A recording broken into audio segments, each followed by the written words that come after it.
Okay, here we go with the Chapter 10 lecture. Remember, Chapter 10, as well as Chapter 8, does not have a quiz. You have both a writing assignment and a discussion. Also, I have extended due dates throughout the quarter quite a bit. I will probably extend today's due date of the Chapter 8 assignments also.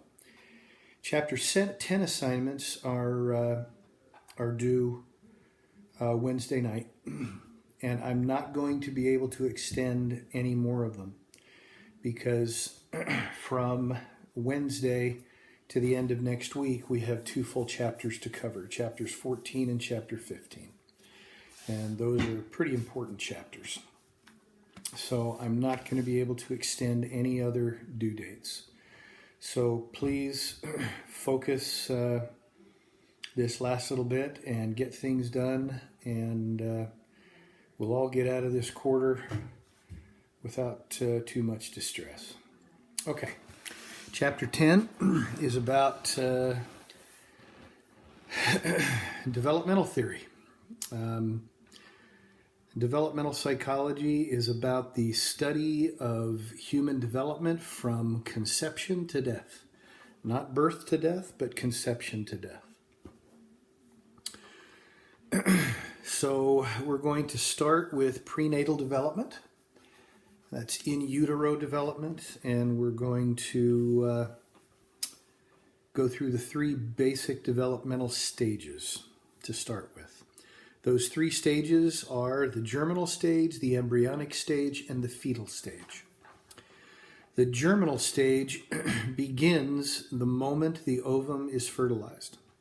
That single fertilized ovum is called a zygote.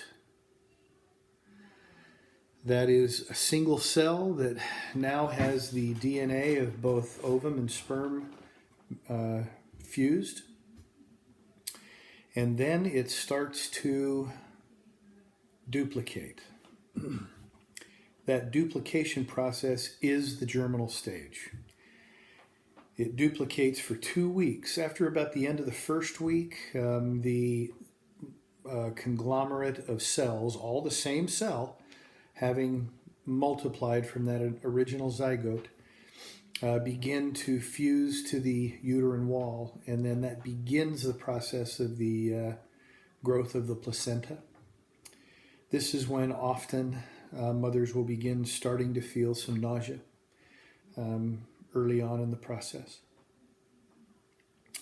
At the end of this 2 weeks, that ends the germinal stage, and then begins the embryonic stage. The embryonic stage is known for the creation of cell differentiation. That means different cell groups start to differentiate into different parts of the body. And this goes on for 6 weeks. So for about a 6-week period, the embryonic stage occurs. This is an extremely important time when no interruptions from external sources like substances or maternal illness would contribute to some deviation in the cell differentiation process into different body parts. At the end of that 6 weeks, so now we're at 8 weeks of development. Pretty much all of the different body parts and organs have at least begun their development. So we've got the beginnings of a brain, we have the beginnings of a spinal cord, we have the beginnings of a heart, we have little nubbies sticking out where the arms and legs are going to be, little dots where the eyes eventually are going to grow in. All sorts of different structures are beginning to grow. So, from that point on is the fetal stage. The fetal stage lasts for another 32 weeks. Human gestation is 40 weeks. So 2 germinal, 6 embryonic, and then 32 fetal. The fetal stage is simply the maturation of that cell differentiation that began to occur in the embryonic stage. And then things just gets more and more and more developed over time. There are a number of things that good prenatal development requires. Those are nutrition, folic acid, amongst many other vitamins that the mother needs to be taking. Substance use. This is an extremely important issue. Substances just need to be discontinued at this point, especially alcohol and numerous other substances too. Are you aware that ibuprofen can't be taken during pregnancy? Because in the last 3 months of development, the use of ibuprofen can create a very severe heart defect. So even though it's the last 3 months we believe that occurs, ibuprofen is just knocked out. And so what's that leave a poor mother with who's hurting? Well, that leaves her with Tylenol, and Tylenol ain't worth nothing. But are you aware that under prescribed amounts taken appropriately, opiates are just fine during pregnancy? Now, of course, if it's overused, that means the fetus is going to be dependent on opiates, and we don't want that, do we? So, drugs we're very careful about. Maternal illness. Illnesses that will create high fevers such as mumps or rubella or measles, and etc. These illnesses can create a great deal of problems in the developmental process, can lead to severe birth defects. So we try to keep that completely down. Environmental toxins, stress, excessive stress and emotion can create some difficulties during the developmental process too. So our first child, my wife was a social worker with the state at the time and was moved into a building too soon before the toxins from all of the glues and carpets and everything that were in there had not been able to dissipate enough. And that actually contributed to the early birth of our first child. He was about 7 weeks early. So, all right. Let's talk a little bit about early postnatal development. This is motor development, is what we look at. Of course, there's cognitive development, there's social development, there's language development, there's all sorts of types of development. But this is motor development, and it can be measured quite well. There are 2 types of motor development that we look at. One is called the cephalocaudal trend, the other is called the proximodistal trend. The cephalocaudal trend is the head-to-toe development. And if you think about it, most gross motor function works that way. A little baby, the first thing that they can control is the muscles of their face and a little bit the muscles in their neck. They can lift their little heads up and then thump down on your chest. But pretty soon they're able to move that head around pretty well. So it's the first thing to develop. Then slowly down into the shoulders and arms where they can grab things and get pretty good at it. Initially they're not so good. They're pretty uncoordinated. But they get better pretty quickly. Then down into the core, and that's when they start to try to roll over using their core to roll. Eventually, that development moves down into the legs where they start using them to crawl, and then they stand up and they start to walk. At first they wobble, but then they get better at it with that heel to toe motion that permits smooth movement. And then the last thing to develop in that cephalocaudal trend is walking and running. Now the proximodistal trend developmental trends a little different. The proximal-distal is about center to extremities. And if you look at that, it also includes not only gross motor function, but it includes fine motor function, because that heel to toe movement that permits good movement in walking and running, that heel to toe movement actually includes quite a bit of fine motor function. But the last thing to develop physically for children isn't until their school years. And this is digital development, where they learn to write. And that fine motor function is the end of the proximal-distal developmental process. We're going to talk about temperament. We're going to talk about attachment. And then we're going to talk about the three main theories of development that really brought developmental psychology onto the map. The most important part of this entire lecture is those three theories. So let's move through temperament. What's temperament? Temperament is a person's usual or customary mood, activity level, and reactivity level. Have you ever met a little child that is just a little grumpy old curmudgeon? And that's just who their personality is? Have you also met a little child that is just a happy, pleasant, affable little thing? Well, that's their mood. Things can certainly change that mood. Trauma, amidst other occurrences in life, can contribute to changes in that mood. But one thing we know about temperament comes from the largest, longest longitudinal study that's ever been done. Now, what's the difference between a longitudinal study versus a cross-sectional study? Everything we've talked about up till now has been a cross-sectional study. This is where you measure a group of people at one moment in time after something has been manipulated, right?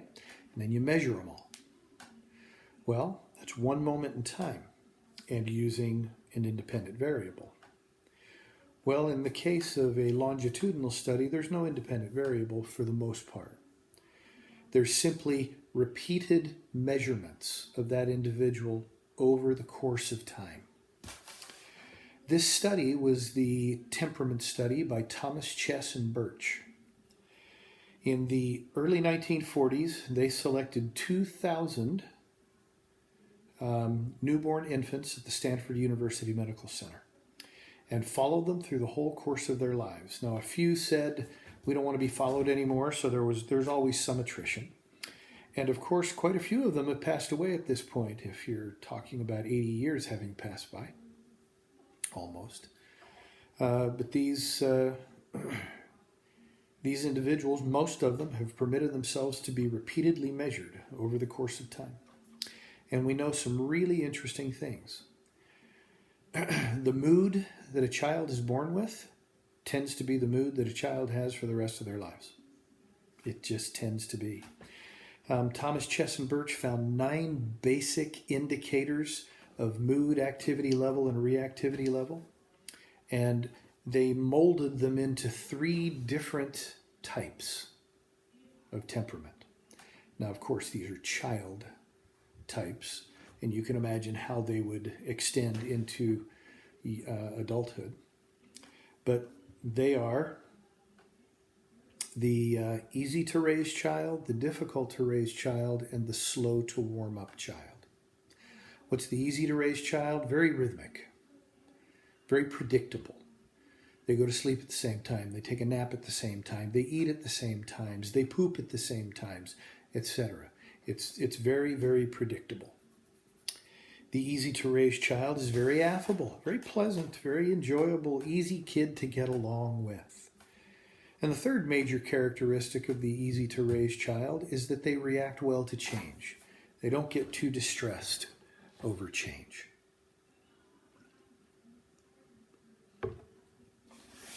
So, the difficult to raise child is the exact opposite of those 3. The difficult to raise child is not very pleasant. They're grumpy little things. They aren't very rhythmic. One of our children had a history of waking up in the middle of the night and screaming for a couple hours of what she wanted at that moment. One time it was go to Disney World. Well, we were going to Disney World in about 2 weeks, so we told her, well, in 2 weeks, but she wanted to go now. She was a grumpy little thing. But she has actually turned into quite a neat woman. And I'll get to that in just a minute. Just because a child is a difficult to raise child doesn't mean they grow up to be an unpleasant, difficult soul. The third type, did I go through them all?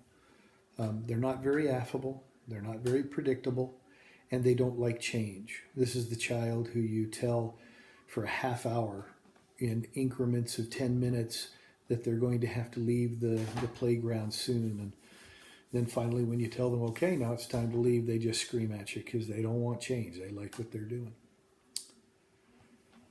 Whereas the easy to raise child just goes, okay, and they go along with you. The third type, the slow to warm up child. The slow to warm up child is a child who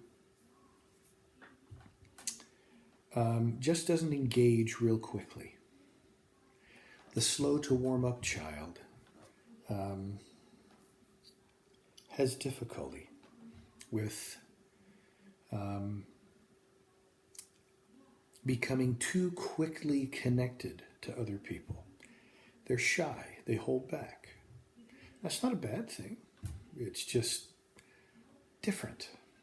And the slow to warm up child has their challenges. So the easy to raise child is going to see the swimming pool and scream and yell and dive into it no matter how cold it is. The slow to warm up child is going to go to the steps and put their big toe in there first and see how it feels before they start moving forward. Okay. That's the Thomas Chess and Birch study. And what's two things they got out of this study? Number one, the temperament that an infant is born with tends to be the temperament they have for the rest of their lives. Yes, it can be affected by certain external factors, but for the most part, their temperament is what they're born with. Number two, temperament type does not determine whether or not a child is going to become a functional, capable, decent human being. There was one variable that contributed to that more than any other variable, and that was parental consistency. How consistent a parent was with the way that parent deals with the child. Okay, so that's the concept of temperament. Now, attachment. Let's talk about Harry Harlow and his rhesus monkeys. Harry Harlow measured little newborn rhesus monkeys put in different parental situations. Some were raised with their mothers, generally were very well-adjusted little rhesus monkeys. Others were given mothers. Some were just made out of chicken wire with the nipple of the bottle sticking through the chicken wire. Others were raised with soft, cuddly surrogate fake mothers with bottles sticking out of them. And so they could feed and also cuddle on the soft mother. Well, of course, the ones raised by their actual mothers were quite well adjusted. The ones who were raised with the chicken wire mothers were horribly angry and erratic animals. Yet the ones who were raised with the soft, cuddly fake mothers were a little bit more adjusted than those, not as well as the ones raised by the natural mothers. So what about human attachment as we talk about all this? Well, human attachment, we know, comes from a lot of physical contact. Think about all those cultures that literally strap a baby to the mother's body. That is extremely important for the child. I told you way back when at the beginning of the quarter about the foundling home studies. In the foundling home studies, these were in the early 1900s. These were orphanages for newborn infants. These newborn infants were put into two different groups. Half of them received the normal care that they got, which wasn't a whole lot. They got a bottle put in their mouth, their diaper changed, and something put over them to keep them warm, and then moving on to the next one because they really didn't have many resources. The other half were assigned to have grandmas come in and hold each baby for a specific amount of time every day. Well, there were three major outcome measures that differentiated the two groups. Number one, the infants that were held by the grandmothers gained quite a bit more weight than the infants who were not held. This is often referred to as the failure to thrive syndrome, which does at times have something to do with the amount of physical contact that an infant has. The second variable was the infants that were held showed more psychomotor activity, so they moved more. And one of the things that we know from our studies with intelligence is that infants that move more are infants that receive or that end up showing higher levels of intelligence later on. So physical movement in infancy correlates with higher intelligence later on in childhood.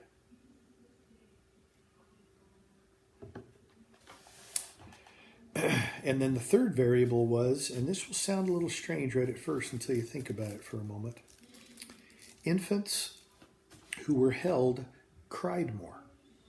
And you'd say, well, why would they cry more? Well, they cried more because the infants who weren't held learned very, very quickly that crying did them no good. The other ones cried because they thought that the crying ultimately got them held. And that's a horrible thought, that an infant would cry for a little while until it realized that crying wasn't going to get any of its needs met. So human attachment has a lot to do with with how much the infant is held.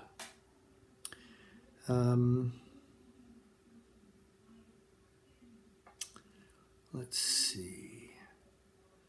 Attachment is of course defined as the close bonds, the affectionate bonds that develop between infants and their caregivers. There are three major patterns of attachment. Secure attachment, this is when a baby is with the mother present and then gets upset when the mother leaves, and then when the mother returns, the baby calms down. That's a well-attached infant. You have the anxious attachment, which means that the infant appears anxious even when the mothers are there. And then when the mother leaves, they protest extremely, but then when the mother comes back, they're not particularly comforted when the mother returns.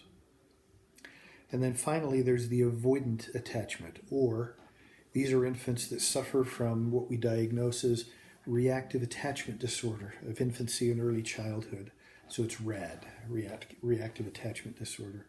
These are infants that don't seek much comfort from their mothers and aren't distressed when she leaves, and will go to anybody and try to get that connection, but they can't really create a close bond. And they have a whole lot of difficulties. We might talk about that a little bit more in chapter 14. Okay, there's one study that your book doesn't talk about. In fact, a lot of books don't, and it's frustrating that they don't, because I think it said some things that a lot of people got really pissed at. It was a major study done by the National Institute of Mental Health, and it included about 40,000 children, selected randomly throughout the country.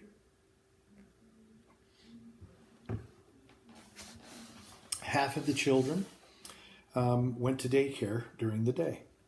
The other half of the children were at home with their caretaking parent. And what was found is that the infants who were at home with their caretaking parent were significantly better adjusted than the infants who were in daycare. Now, a lot of people didn't like that. Why? Because they felt guilty that their child wasn't home. So that was kind of a sad set of circumstances that people don't like it, so they don't pay much attention to that study. But it's a pretty important study. Being with a parent in childhood is a pretty important thing. It's also a great sacrifice for parents because it's pretty tough to make it in this life with one income.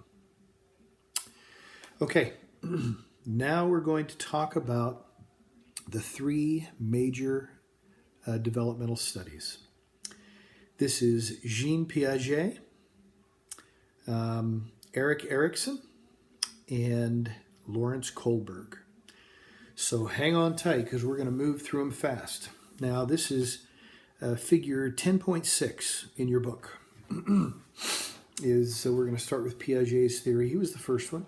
Piaget was a Belgian developmental psychologist. He came up with this theory of 4 basic stages of development among cognitive development in children.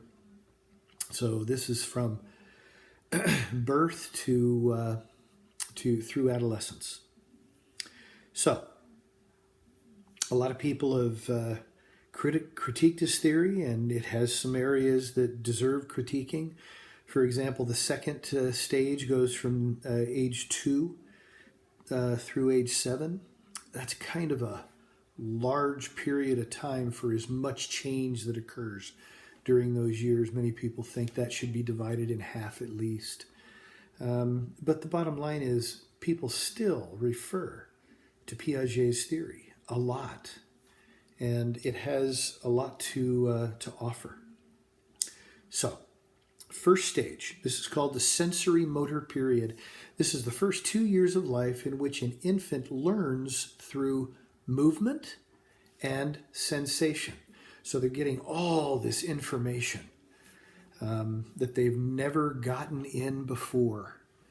And it's just an incredibly steep learning curve during these early years because this is them experiencing everything for the first time. Now, every one of these stages has a significant task that must be learned, at least one. Some stages have more than one. But the sensory motor period has one significant one, and that's called object permanence. Object permanence is defined as the ability for a child to comprehend the existence of something even when it's not in its physical presence. So if the little one's playing on the floor and mommy goes around or daddy goes around the corner to do something and the baby gets upset, well, the parent is gone. Of course, the baby's going to get upset. But have you ever considered that little infant is actually thinking? It's gone, meaning that parent. It no longer exists. Maybe that can help you understand why they cry when you leave. So when they start to understand that the parent still exists, this is the end of that sensory motor period where they fully understand it. You know, when you play peekaboo with a little infant, you hold up the blanket and then you pull it down and you go boo, and they giggle and giggle, and then you put it up again and you go boo. After a while, when they get old enough, they start to reach out and pull down the blanket. The idea being, oh, they're not just gone, maybe they're behind the blanket. So this is beginning the resolution of object permanence. So at the end of that second year, they move into what's called the pre-operational period. Now, pre-operational, what's an operation? An operation is a linear logical line of thought. Okay? Little kids don't do linear logical line of thought.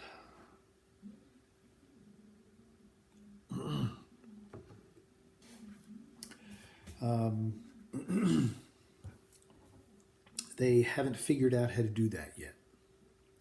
And this is from the the end of the second year through the seventh year, mostly. This is where children develop symbolic thought. And there are four major tasks that they learn: animism, irreversibility, centration, and egocentrism. First of all, let's talk about symbolic thought. That means that thing has a meaning. That being is parent. That being is big brother. He plays with me and I giggle. When things begin to have symbolic representation, when kind of middle children at 6 and 7 years old start to learn that a number, a numeral, means something. How many? That's the concept of symbolic thought. Now, let's start with animism. Animism is when they give living characteristics to inanimate objects, where they play. And they say, my bunny says, well, of course their bunny doesn't says nothing. But that's animism. Irreversibility. This is when a child doesn't think that the way things are can ever be different. Our youngest daughter, we were at Disney World, and she was 3 or 4, right in there. And we got them all their souvenirs. She got the Jasmine doll. Well, the Jasmine doll kind of looks like a Barbie doll, but it isn't as hardy as a Barbie doll. Barbie dolls will survive nuclear holocaust. But she was playing with her Jasmine doll, and she yanked the leg off. And she came to me, big old tears rolling down her face. And as far as she was concerned at that moment, that doll was eternally legless. Well, this is one of the few times I've ever fixed something well, but I took it and I went, popped that leg back in. And all of a sudden, she was to that point of crying where little kids go, I'm breathing, and poor little thing. And I gave her back the doll, and she looked at me still with these tears rolling down her face and said, now I'm happy. She just didn't comprehend how things could be okay when they weren't. Okay? Centration. This is when a kid only can think about one singular focus of a situation and doesn't take the whole picture into account. So our oldest grandson at the time he was little, he's 16 now. At the time he was little, and he was playing with the toy, and his little brother wanted to play with the toy too, and they got into a little bit of a fight, and Mommy went over and said, no, you're going to play with this for 10 minutes, and then we'll give it to him for 10 minutes, all the fair thing that mothers do. And after his 10 minutes of playing was open, she went and got the toy and gave it to the other, and he got all upset, and she had a big talk with him. And they talked all about how important it was to share, and sharing is caring, and all that kind of crap. And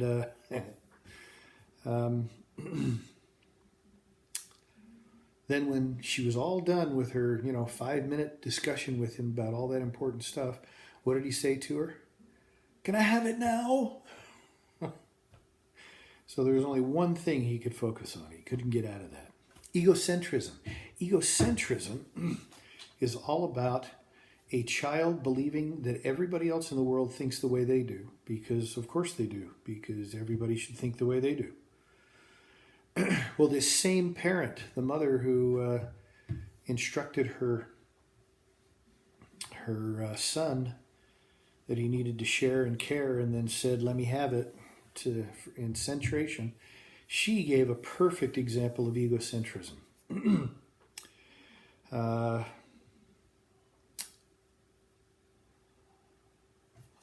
Let's see if I can remember that example. Oh yeah, it was time to go to bed, and I was taking the two up to go to bed. She was little, about 4. No, she was about 5 then. And my wife and I were poor as church mice because I was in my doctoral program and she was close to beginning her master's program. And we lived on a wing and a prayer. And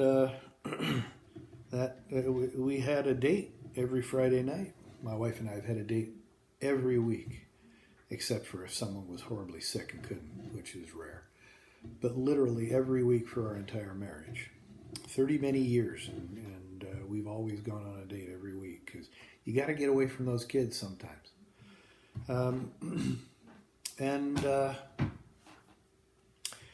That little girl looked at me because we always used to watch a TV show and eat some ice cream.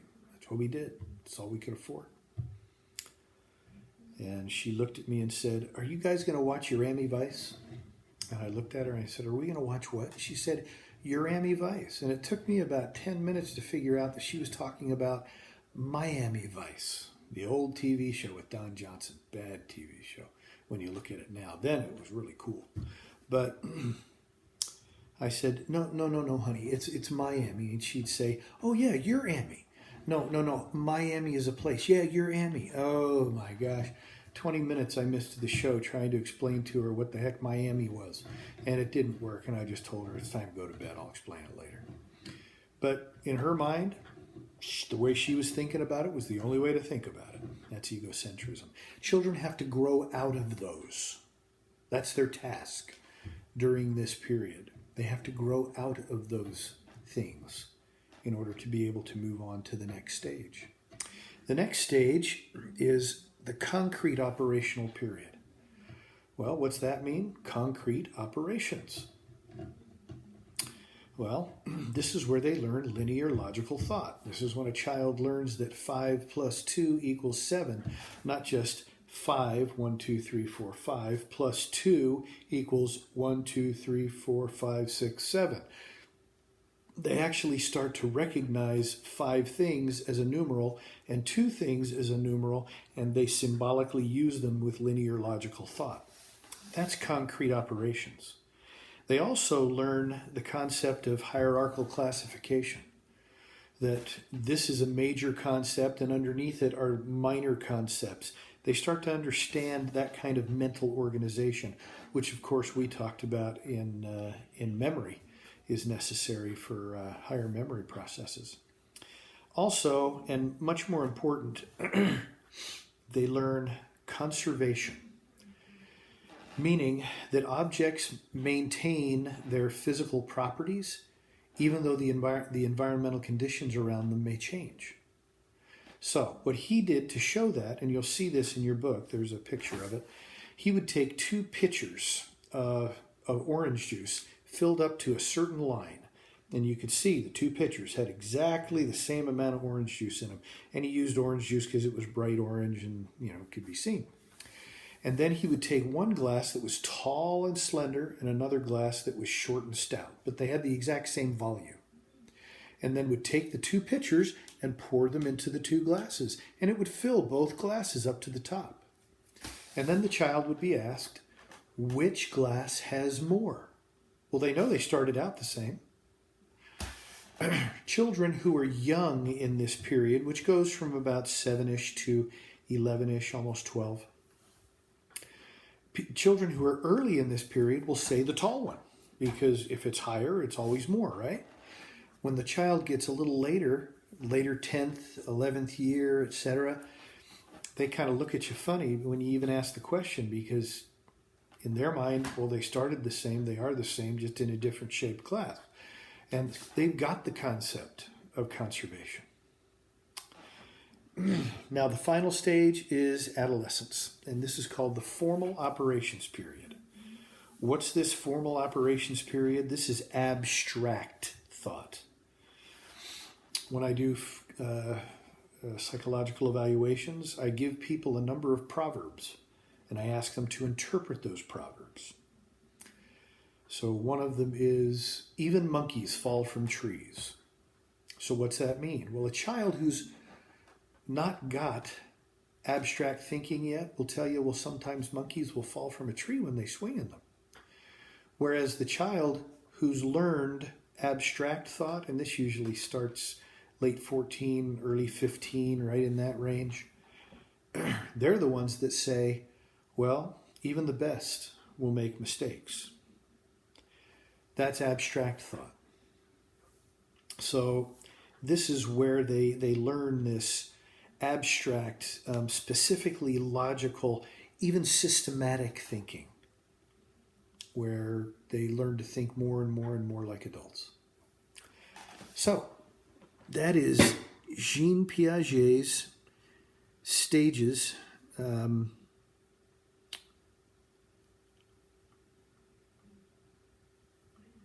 Let's see here. 4 stages of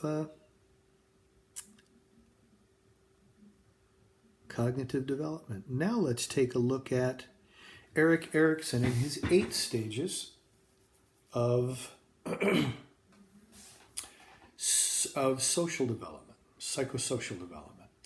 Erikson was trained as a psychoanalyst, and so he was trained in the theory of psychosexual development, which, if you think, Freud really came up with a developmental theory with his 5 stages of psychosexual development in childhood and adolescence. Erikson thought it was too sexualized, decided to socialize it, and did so, but also decided that we don't end developing at the end of our adolescence. We actually develop into adulthood, and so included 3 stages of adult social development. But as you'll notice, his stages of psychosocial development actually pretty closely, at least the first 5 of them, follow some pretty significant ideas in Freud's psychosexual development of psychoanalysis. But stage 1, first year of life. The names for his stages are set up as a dichotomy. The good thing that ought to be learned and obtained versus a bad thing if what's supposed to be learned isn't learned. Okay? So this is called trust versus mistrust.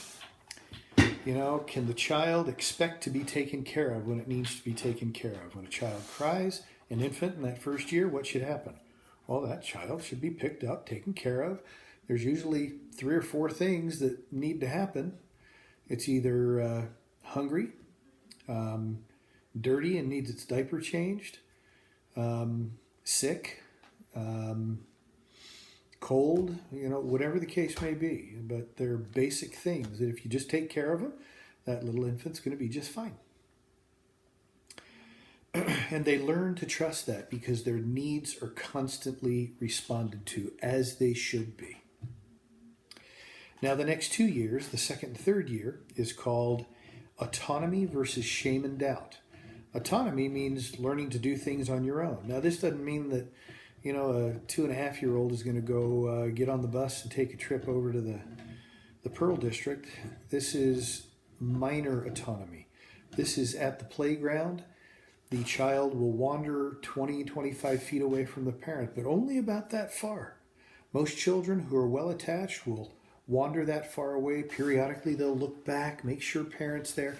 Every once in a while, they'll walk up to the parent and touch the parent, make sure the parent's there. So they're autonomous in that they can move away and play on their own for a while, but they're always still checking it out. Versus shame and doubt. This is the clingy child, the child that won't move away from the parent.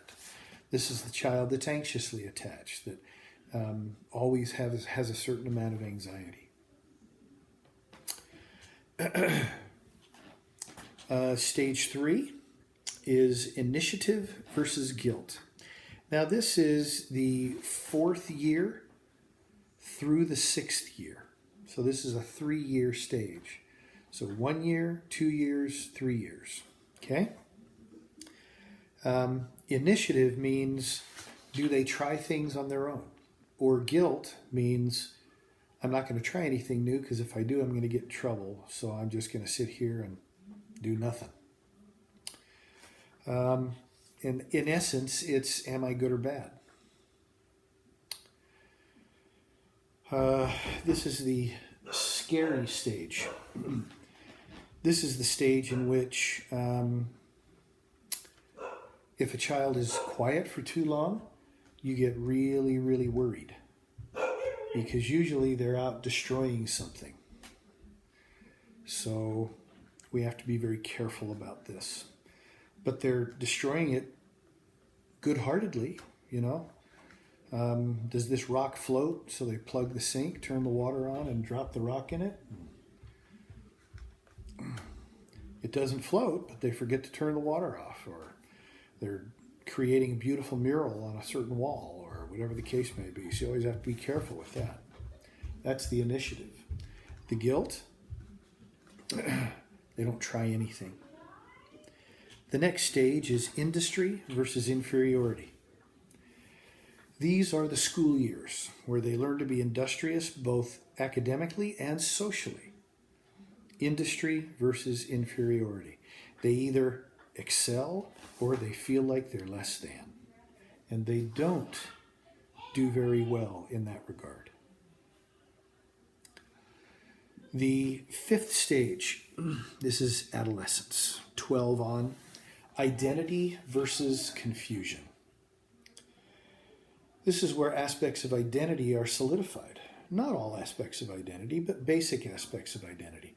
If you think about it, it's a whole lot of peer influence during this time. People tend not to do very well if they move outside their peer functioning during this time. The husky is out running around in the front yard and not coming back. That's what all the yelling in the background is.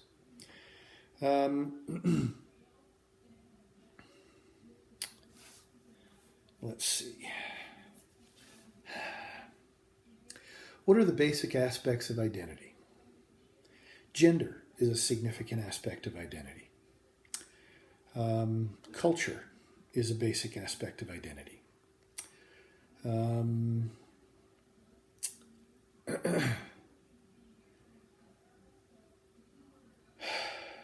Sexual being is a basic aspect of identity.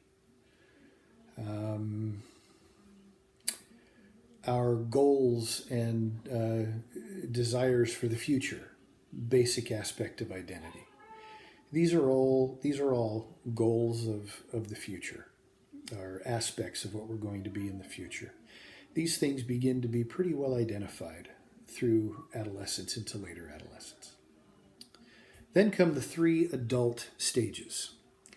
Intimacy versus isolation. This is early adulthood, where everybody loves somebody sometime, and one is the loneliest number, and all those songs that say you don't want to be lonely because everybody's looking for somebody to love and all that kind of stuff. So, this is where you're trying to find somebody and start a world. Start your own world, creating your own unit. Now remember, Erikson, when he came up with this theory, was in the early 60s. So family looked a whole lot different then, stereotypically, than it does now. It's very, very different. But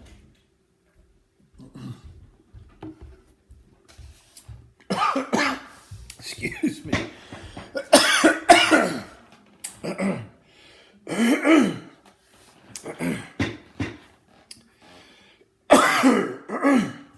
But the opposite of this is isolation, where a person feels very lonely. I've worked with many young women who, during this time, feel a sense of like something's wrong with them if they haven't found someone by their later 20s or early 30s.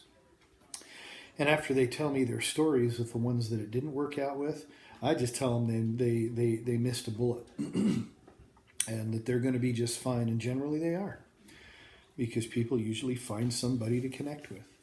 Otherwise, they feel isolated. The next stage is middle adulthood. Generativity versus self-absorption. What are you generating? Generating a family. And again, family isn't the same definition now as it used to be. I know very well a gay couple who have 3 adopted children. Well, that's not the 1960s image of what a family is. Well, that is what the definition of a family is now. Parents and children. And the children are very happy, well-adjusted kids because they have some very caring, decent parents. The generativity is creating this world and living it, all that busy time with all this kid stuff, versus self-absorption. If people don't have somebody and that world to spend their time in, they get very self-absorbed, according to Erikson. And then finally, late adulthood. Now, late adulthood is very different now than too, because the average age of decease is about 12 years longer than it was in 1960, as it is now. This is called integrity versus despair. This is the integrity means I'd have done everything the same because life's been good, and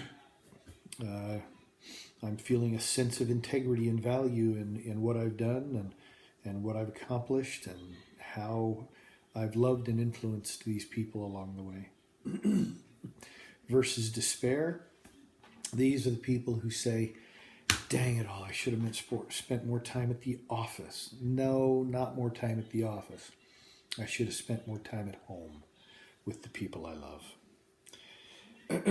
That's the despair. The only difference here is that with those extra 10, 12 years, people start doing brand new things, and those are what the healthy people do. Okay, well, that's Erikson's theory. Now, let's go down to Lawrence Kohlberg and his theory of moral reasoning. Now, what's moral reasoning? Moral reasoning isn't about people knowing what's right or wrong. Little kids know what's right and wrong. There's no question about that. They know that very well. Has nothing to do with knowing what's right and wrong. Instead, it's about why am I doing the right thing? Now, Kohlberg divided this up into 3 levels with 2 stages per each level. Therefore, there's 6 stages, 2 per 3 levels. The first level he called pre-conventional, second level conventional, third post-conventional. Now, what do we mean by that? Well, when we talk about conventional, what do we mean when something is conventional? It's how society would have it be. Therefore, the conventional level, the second level, is about how societal norms decide things, why you're doing the right thing. Pre-conventional, that's before that level of development, and post-conventional is a higher level of development than that. So let's start with the pre-conventional level, which I like to call the consequence level. The 2 stages are punishment orientation and naive reward orientation. Punishment orientation means I do the right thing because if I don't do it, I'm going to get in trouble. This is the little kid that's reaching out to grab that figurine in the living room, and you say, no, no, no, and the little kid looks at it and looks at you, and you can just see those little wheels turning, deciding whether or not it's worth it. That's punishment orientation. The next level, a little older, so still early childhood, but not into middle childhood yet. This is called naive reward orientation. I do the right things, I get good stuff. Okay, if you do this, then you'll get that. And it's that concept that if I behave well, then I get what I'm supposed to get. Therefore, you do the right things to get good things. But that's all about either negative or positive consequences. The next stage, the conventional level, is all about the kind of systemic, socially systemic reasons why we do the good things. Stage 3, the first stage in the conventional level, is called good boy, good girl orientation. This means little kids do the right things because the people in their lives are important to them, so they want to make them happy. So they be good girl, they be good boy to make those people happy. Mom, dad, brother, sister, grandma, grandpa. So the people close to them. But as this is generalized to other parts of society, then we go into stage 4, which is the second level of the conventional level. Now this is figure 10.8 in your book, by the way. This is called authority orientation. Now, authority orientation means you now take those that desire to do the right thing and be valued by important people in your life, and you place those same motivations onto the authority figures in your life. So the teacher, the coach, the principal, the policeman, etc. You want those people to be happy with you. And so you behave well, so those people will be happy with you. And don't tell me that we don't all do all of these 4 things at different times. How many do you put your foot on the brake when you see the cop lights up on the freeway? Even though you know you're going the speed limit, you still put your foot on the brake.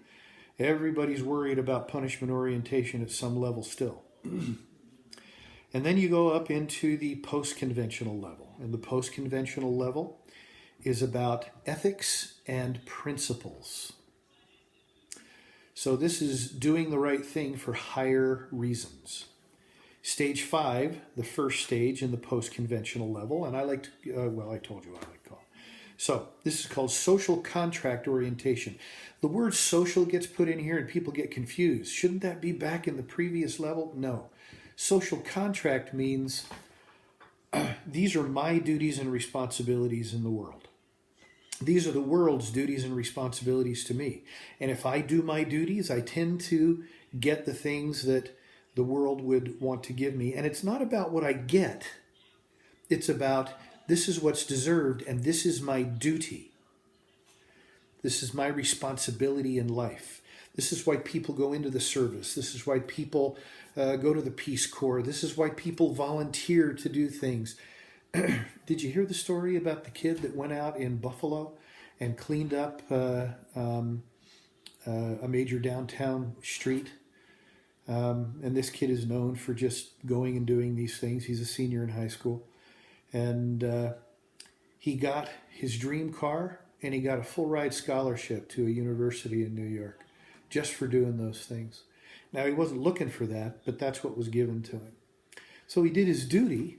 He didn't know he was going to get this great thing, but he did his duty. It was a good thing. Kids clearly at the social contract orientation stage of cognitive moral development. And then finally, stage 6, individual principles and conscience orientation. This is, I do the right thing because it's the right thing and it's consistent with my principles, my values. Doesn't matter if people think that I should be doing differently. It doesn't matter if authority figures and the people important to me aren't going to like me. It doesn't matter. I'm not going to get good consequences or I'm going to get bad consequences. I do the right thing because it's the right thing. And I personally think this is Colin Kaepernick. This was him kneeling down. And now all of a sudden people are saying, hey, it wasn't so bad that he knelt during the national anthem, and that he wasn't dishonoring the flag. He was saying that that flag means more than how people are treating others. So those individual principles. Do y'all know who Sir Thomas More was? Sir Thomas More was King Henry VIII's best friend. King Henry VIII decided to quit chopping off his wives' heads and petition Rome for a divorce, and Rome said no. So instead he decided to start his own church, and then he sent around a